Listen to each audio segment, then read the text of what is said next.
Fala pessoal, agora nós vamos falar do último tema desses assuntos espalhados sobre a questão dos pagamentos dos servidores públicos, né? Depois nós devemos fazer mais alguns tópicos específicos para falar de algumas outras questões que estão mais espalhadas na Constituição Federal.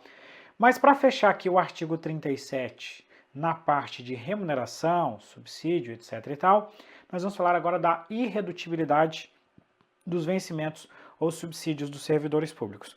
O que diz o artigo 37, inciso 15? O artigo 37, inciso 15, diz para a gente assim, ó, o subsídio e os vencimentos dos ocupantes de cargos e empregos públicos são irredutíveis, ressalvado o disposto nos incisos 11 e 14 desse artigo e nos artigos 39, parágrafo 4º, 150, 2, 153, 3 e 153, parágrafo 2º, inciso 1.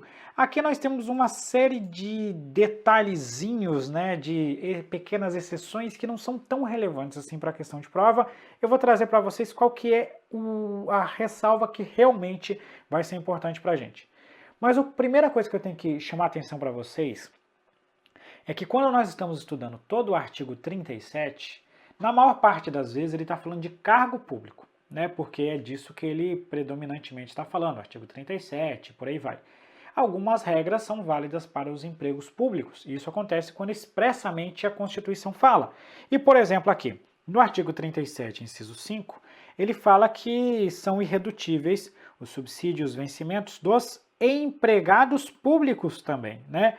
Isso aqui gera uma grande discussão na doutrina, porque na verdade, para a iniciativa privada, para o regime de emprego, de CLT, existe uma regra específica no artigo 7º da Constituição que fala sobre os direitos sociais, né? E aquilo lá é válido para a iniciativa privada, e quem estuda direito do trabalho entende bem essa regra. E aí, quando a gente coloca o empregado público aqui, teoricamente nós estamos criando um grande problema, porque ao mesmo tempo que o empregado público, em tese, ele está sujeito ao artigo 7º da Constituição, lá nos seus direitos sociais, ele acaba aparecendo aqui também no artigo 37, inciso 15. Isso é um assunto que provavelmente o STF vai ter que resolver no futuro, porque fica uma dúvida, né? Aí aqui não é relevante para você, para fins de prova, porque não tem resposta para isso por enquanto. A questão de prova vai ser literal, e a questão de prova vai falar que são irredutíveis os subsídios e os vencimentos dos ocupantes de cargos e empregos públicos. Ponto. É isso que serve para fins de prova. Alguns autores entendem que realmente é isso, outros autores dizem que é só para aqueles empregados que estão nas autarquias, fundações, na administração direta, que existem alguns casos desses.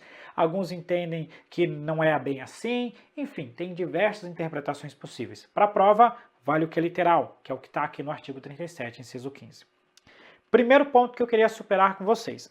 Agora nós vamos começar a analisar os detalhes.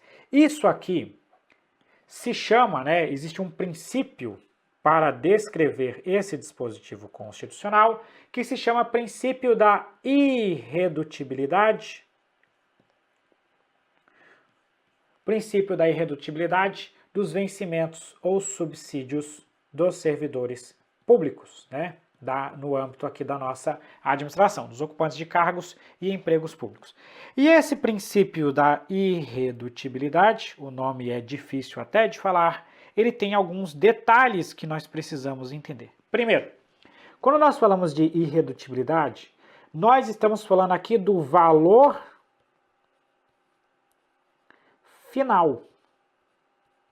Galera, aqui a gente começa a misturar um monte de conceito do direito como um todo. E quando você estuda, por exemplo, o regime estatutário, que é aquele regime legal definido em lei, né? Nós sabemos que os servidores públicos não possuem direito adquirido ao seu regime jurídico. O que isso quer dizer? Não possuir direito adquirido ao seu regime jurídico. Que significa que, por exemplo, você entra na administração pública federal. Aí quando você ingressou na administração pública federal, existia uma licença, vamos supor que você tenha ingressado há algum tempo, existia uma licença lá na Lei 812, que era chamada licença prêmio por assiduidade, que era um prêmio, né, que os servidores públicos ganhavam a cada 5 anos de efetivo exercício. Eram como se fossem férias prolongadas. Essa licença-prêmio foi revogada e foi substituída pela licença de capacitação. Os servidores que ingressaram quando ainda existia a licença-prêmio, eles não podem reclamar, não podem chegar e falar, não, mas para mim continua valendo licença-prêmio até o dia que eu me aposentar. Não. O que você adquiriu, adquiriu, né? O direito adquirido você preserva. Mas depois, as novas licenças-prêmios você não adquire mais. Isso que quer dizer que você não tem direito adquirido ao regime jurídico. Significa que a sua lei, a lei do seu cargo, que trata dos seus benefícios, pode ser alterada, pode ser modificada, criando novos benefícios ou extinguindo antigos benefícios. Pois bem, por que tudo isso é importante para a gente? Porque eu não posso diminuir o valor final, mas eu posso mexer na composição dos seus vencimentos. Eu posso, por exemplo, diminuir o seu vencimento básico e compensar isso com algumas vantagens. Eu posso extinguir algumas vantagens e compensar isso com o aumento do seu vencimento básico. O que me interessa é que a combinação disso, no resultado final, não reduza o seu subsídio, tá? Ou não reduza, melhor dizendo, os seus vencimentos, tá? Então aqui eu estou falando do valor final, tá? Então, consequentemente, como eu estou falando do valor final, é possível, então você pode colocar assim, ó, pode ter o que a gente vai chamar de reestruturação. Eu posso realizar uma ampla reestruturação nos vencimentos do servidor, mexendo, por exemplo, nos seus vencimentos básicos, mexendo, por exemplo, nas vantagens, nos adicionais, desde que eu preserve o valor final. Isso aqui, essas mudanças podem acontecer por meio de lei, e aqui tem um negócio interessante. Pode acontecer até mesmo por meio de uma emenda constitucional, desde que o valor final seja preservado. Professor, por que você colocou aqui, inclusive, Constituição, inclusive uma emenda constitucional, e falou desde que o valor final seja preservado? Eu vou colocar um exemplo que agora você vai abrir uma luz na sua cabeça e você vai olhar e vai falar, mas como que eu não sabia disso? Olha só, você pode mexer na carreira do servidor, pode mexer na estrutura, desde que preserve o valor final. Essa mexida na estrutura pode acontecer por lei ou por emenda constitucional, mas mesmo que aconteça por lei ou por emenda constitucional, tem que preservar o valor final. Aí vamos pegar o seguinte caso. Teve uma emenda constitucional, que é a emenda 19 de 98, que aconteceu junto com a emenda 20 de 98, e ela acabou com o efeito cascata, né? Ou seja, nós vimos que você não pode mais ter aquele pagamento, um incidindo sobre o outro, que no final, com um incidindo sobre o outro, você acabe ganhando mais. Agora não pode mais ter. Mas suponha que no dia em que esse negócio entrou em vigor, tinha um servidor público que, incidindo todos aqueles benefícios, ele ganhava 14,4 mil reais. Com o fim do efeito cascata, ele não vai mais ganhar 14,4 mil reais. Ele vai ganhar apenas 12 mil reais. Qual que é o grande problema disso? Você reduziu os vencimentos do servidor. Pode fazer isso? Não. A regra é que você não pode fazer isso. Então você acabou com o efeito cascata e mesmo assim ele continua ganhando 14,4 mil reais. E como que você vai fazer a diferença de 12 mil, que é o valor sem a cascata, para o 14,4 mil, que é o valor com a cascata? A cascata não pode mais, então eu mexi na estrutura, eu reestruturei. Então não posso ter mais a cascata, só que eu também não posso reduzir. Aqui entra um negócio que é chamado de essa diferença de 2,4 mil reais, que entra um negócio chamado de vantagem pessoal nominalmente identificada, VPNI. Por isso que quando você entra no portal de transparência do seu cargo dos sonhos, e aí você começa a olhar lá o pagamento, e aí você vê que tem alguns servidores mais antigos, e todos eles ganham um valor X. E aí você fica se perguntando por que que esse cara está ganhando esse valor. Essa vantagem pessoal nominalmente identificada, ela pode decorrer de basicamente dois casos, né?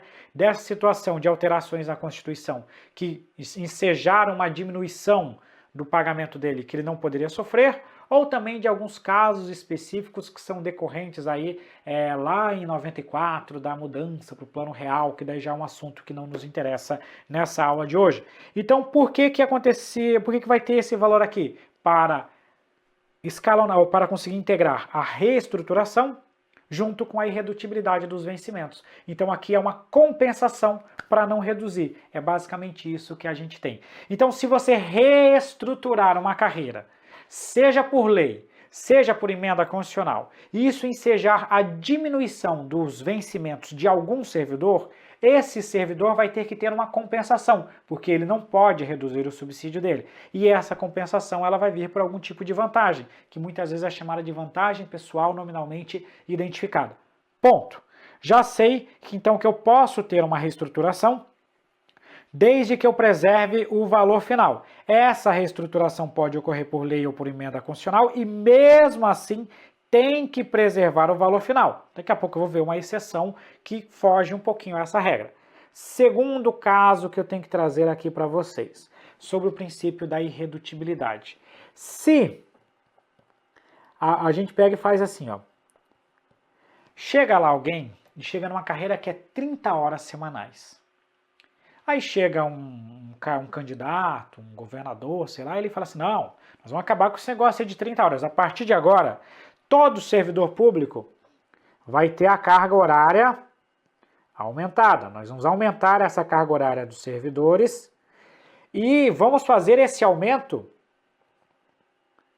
eu vou colocar assim, ó, aumentar horas, tá?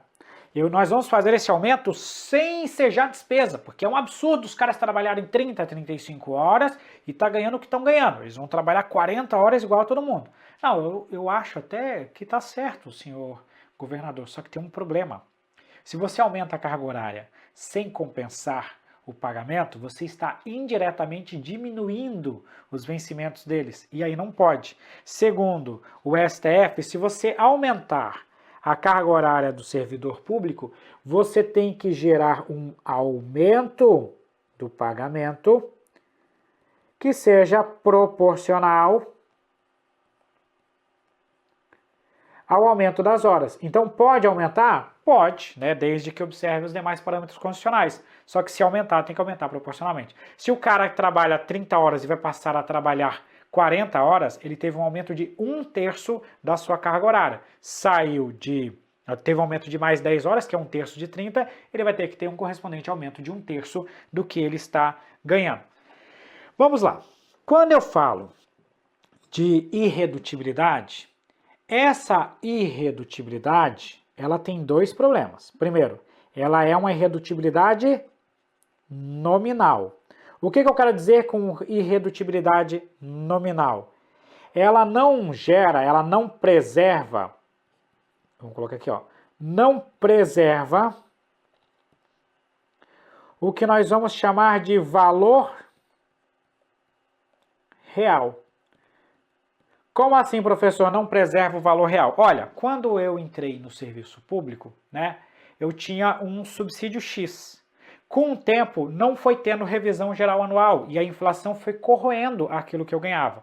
Então, o meu poder de compra hoje, considerando a inflação, é menor do que o poder de compra que eu tinha antigamente, né? A inflação foi corroendo o poder de compra.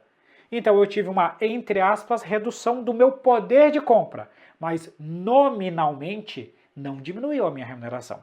Vou explicar para vocês. Um servidor público entrou ganhando 10 mil reais no serviço público. Se 10 anos depois ele está ganhando 15 mil reais no serviço público, ele teve um aumento de 5 mil reais. Mas vamos supor que a inflação no mesmo período foi de 100%. Então, não sei nem se o meu cálculo está certo também, mas teoricamente ele teve um aumento de 50 e uma inflação de 100. A inflação foi muito maior do que ele ganhou de aumento, então o poder de compra dele caiu, mas isso não é redução dos vencimentos. Então, não preserva o poder real de compra, tanto que o STF já entendeu que a gente não tem assegurada a revisão geral anual, porque não é obrigatória a concessão desse benefício. Então, é um valor nominal. Terceiro ponto que eu quero trazer para vocês. Isso aqui também não impede ou não protege o servidor do aumento de tributos. Por exemplo, vamos supor que nós passaremos aqui por uma reforma tributária. E essa reforma tributária aumente a tributação do imposto de renda. Ou o que a gente teve até recentemente de reforma da Previdência, que aumentou, em muitos casos, a alíquota de Previdência. Nos dois casos, você teve um aumento na tributação, seja pelo aumento da alíquota de Previdência, seja por aumento do imposto de renda. O líquido que vai sobrar para o servidor vai ser menor, mas isso não é irredutibilidade. Então, se a gente pegar aqui o imposto de renda e ele aumentar para 50%, isso não vai ser considerado uma redução dos vencimentos do servidor público. Ele não vai poder reclamar e dizer, não, eu quero um aumento agora por causa disso. Não, não será obrigatória a concessão desse aumento. Último caso, ou últimos dois casos que eu quero colocar aqui para vocês. Primeira situação. Fica meio apertado aqui no final, mas o seguinte. O STF entendeu recentemente que não pode a administração pública reduzir,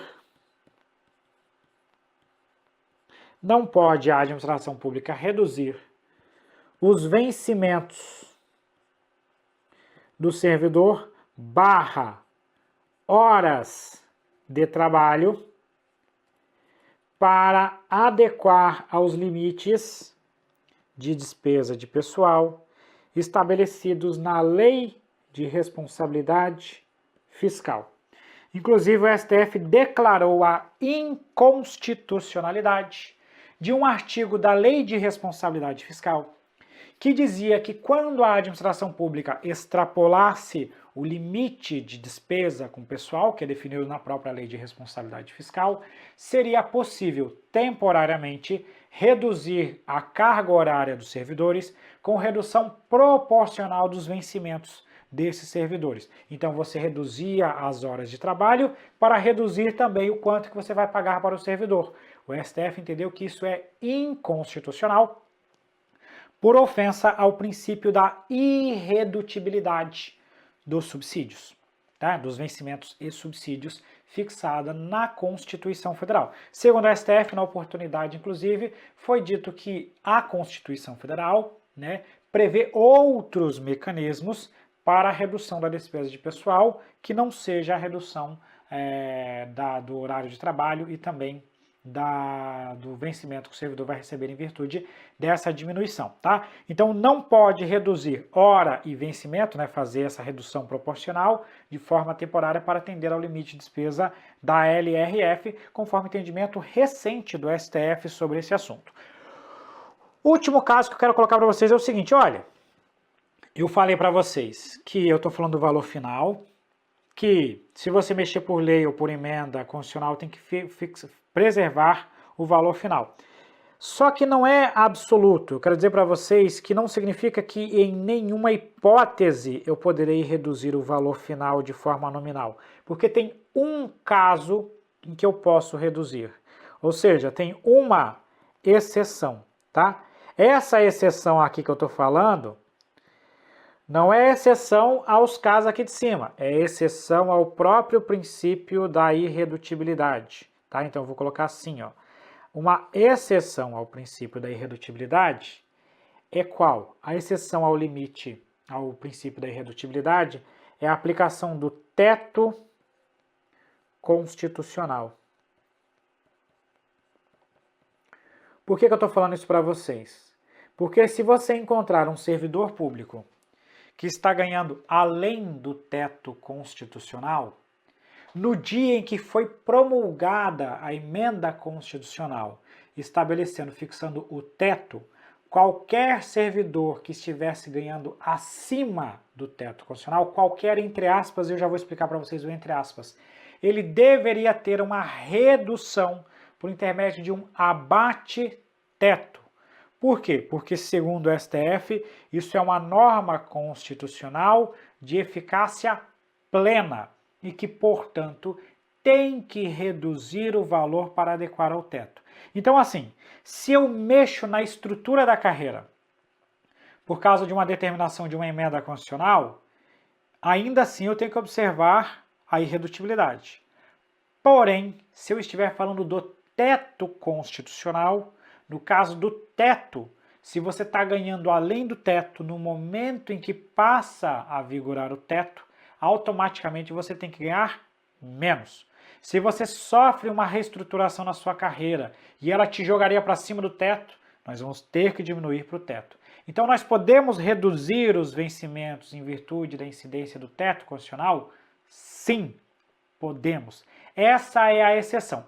Existem algumas dúvidas, isso é uma discussão que no futuro nós vamos ter algum esclarecimento, sobre a questão de aplicação do que nós vamos chamar aqui de direito adquirido, né?